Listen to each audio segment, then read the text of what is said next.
જય શ્રી કૃષ્ણ મિત્રો, આજે આપણે ગૌરી વ્રત એટલે કે મોળા વ્રતની પૂજા વિધિ અને ગૌરી વ્રતની કથા વિશે જાણીશું. અષાઢની અજવાળી 11 આ વ્રત થાય છે. આ વ્રત પાર્વતી ગૌરી માએ કરેલું એટલે ગૌરમાનું વ્રત કહેવાય છે. આ દિવસે અવિવાહિત યુવતીઓ સારા પતિની કામના માટે વ્રત કરે છે. આ મુખ્ય રૂપે ગુજરાતના લોકો દ્વારા ઉજવાય છે. અષાઢ સુદ પાંચમે વાંસની ટોપલીઓમાં છાણિયું ખાતર નાખી તેમાં ડાંગર, ઘઉં, જવ, તુવેર, જાર, ચોખા અને તલ એમ 7 ધાન વાવી ઉછેરવા. આ વ્રતમાં ટોપલીમાં ઉગાડેલા જવારા અને ગોરમાનું પૂજન કરવાનું હોય છે. આ વ્રતમાં આ વ્રત કરનાર કન્યાઓ ભેગી થઈ કોઈના ઘરે પણ પૂજા કરી શકે અથવા નજીકના મંદિરે જઈ ત્યાં પૂજારી દ્વારા પણ આ વ્રતની પૂજા કરી શકાય છે. વ્રતના દિવસોમાં સવારે વહેલા ઉઠી સ્નાન કરી સ્વચ્છ વસ્ત્રો પહેરવા. આ દિવસોમાં મન પ્રફુલ્લિત રાખવું, પોતાના માતા પિતા અને વડીલોને પ્રણામ કરવા.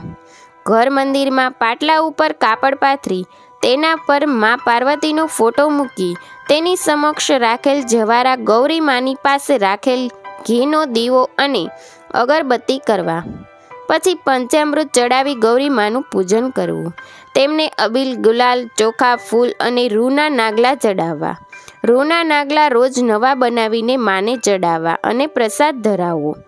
પછી સાચે દિલથી ગૌરી માને ભાવપૂર્વક, શ્રદ્ધાપૂર્વક પગે લાગવું અને માને પ્રાર્થના કરવી કે હે માં, હું તારું જ બાળક છું. તમે કૃપા કરીને મને આશીર્વાદ આપો, મારી મનોકામના પૂર્ણ કરો, મને સુખ, શાંતિ અને સમૃદ્ધિ આપો. માં, મને સદબુદ્ધિ આપો, મારું સદા રક્ષણ કરજો અને તમારા ચરણોમાં રાખજો. મારી શ્રદ્ધા હંમેશા વધારજો. પછી હાથમાં ચોખા ફૂલ લઈને શ્રદ્ધાપૂર્વક ગૌરી વ્રતની વ્રતકથા કોઈના સમક્ષ વાંચવી. પછી હાથમાં રાખેલ ફૂલ ચોખા માને ચડાવી દેવા. ત્યારબાદ માની આરતી કરવી. આ વ્રત કરનારની 5 દિવસ સૂર્ય પૂજન પણ કરવું. સવારે સ્નાનાદિ ક્રિયાઓથી પરવારી સ્વચ્છ વસ્ત્ર ધારણ કરવા. ત્યારબાદ આસન ગ્રહણ કરી ભગવાન સૂર્યનારાયણની છબી કે યંત્ર અથવા મનમાં સૂર્યનારાયણ ભગવાનનું નામ લઈ ધૂપ, દીપ, નૈવેદ્ય, અબીલ, ગુલાલ, કંકુ વગેરે દ્રવ્યોથી પૂજન કરી ભગવાન સૂર્યનારાયણનું ધ્યાન કરવું. આ વ્રત કુંવારી છોકરીઓએ 5 દિવસ એકટાણું જમવું, મોડું ભોજન, મીઠા વગરનું અને મોડું ફળાહાર કરવું. તેરસે જવારા અને ગોરમાતાની પૂજા કરવી. પૂનમે ગાયની પૂજા કરવી અથવા કોઈ નદીના કિનારે અથવા બ્રાહ્મણના ઘરે પૂજન કરવું. 5મા દિવસે પૂજા ચડાવવી. તેમાં 7 કન્યાને નાની બાળાને ભોજન કરાવવું. વ્રતનું પુસ્તક ભેટમાં આપવું.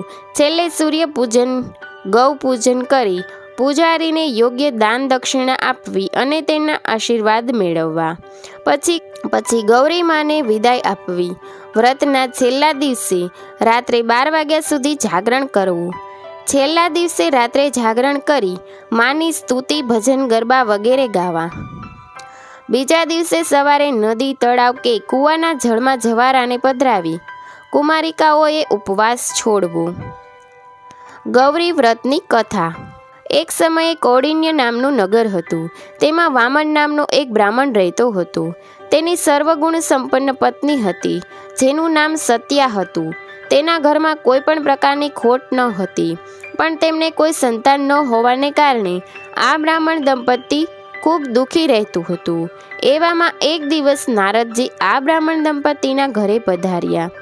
બ્રાહ્મણ અને તેની પત્નીએ નારદજીની આવકાર આપ્યો. બંને જણાએ ખૂબ સારી રીતે તેમની સેવા કરી અને તેમને પોતાની સમસ્યાનું સમાધાન પણ પૂછ્યું.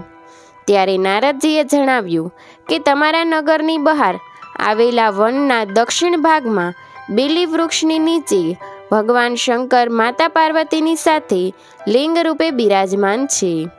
તમે તેમની પૂજા કરો, તેનાથી તમારી મનોકામના ચોક્કસપણે પૂર્ણ થશે. એ પછી તે બ્રાહ્મણ દંપતીએ શિવલિંગ શોધીને તેની સંપૂર્ણ વિધિપૂર્વક પૂજા કરી. તેઓ રોજ શિવલિંગમાં બિરાજમાન શિવ પાર્વતીની શુદ્ધ મને પૂજા કરતા અને પોતાની મનોકામના પૂરી કરવાની પ્રાર્થના કરતા. આ રીતે 5 વર્ષ વીતી ગયા. એવામાં એક દિવસ જ્યારે તે બ્રાહ્મણ શિવલિંગની પૂજા કરવા માટે ફૂલ તોડતો હતો ત્યારે એક સાપે તેને પગમાં ડંખ માર્યો. સાપનું ઝેર શરીરમાં ફેલાતા તે બ્રાહ્મણ વનમાં જ બેભાન થઈ ગયો. બીજી તરફ ઘણું મોડું થઈ ગયું હોવા છતાં બ્રાહ્મણ પાછો ન આવ્યો. આથી તેની પત્નીને ચિંતા થઈ. તે પોતાના પતિને શોધવા નીકળી. પતિને વનમાં બેભાન પડેલો જોઈ તે ખૂબ વિલાપ કરવા લાગી અને તેણે મનમાં માતા પાર્વતીનું સ્મરણ કર્યું. બ્રાહ્મણીનો કરુણ વિલાપ સાંભળીને વનદેવતા અને માતા પાર્વતી ત્યાં પ્રગટ થયા. તેમણે બ્રાહ્મણના મુખમાં અમૃત નાખ્યું અને બ્રાહ્મણ જાગ્યો. એ પછી બ્રાહ્મણ દંપતીએ ખૂબ જ ભાવપૂર્વક માતા પાર્વતીની પૂજા કરી. માતા પાર્વતીએ તેમની ભક્તિથી પ્રસન્ન થઈ તેમને એક વરદાન માંગવા કહ્યું. ત્યારે તે દંપતીએ સંતાન પ્રાપ્તિ માટે માંગણી કરી. માતા પાર્વતીએ તેમને જયા પાર્વતી વ્રત, ગૌરી વ્રત કરવા કહ્યું.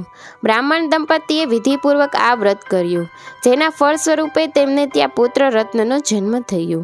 આમ આ વ્રત માત્ર યોગ્ય વરની પ્રાપ્તિ માટે જ નહીં, પરંતુ સુખી દાંપત્ય જીવન માટે પણ કરવામાં આવે છે. જય શ્રી કૃષ્ણ.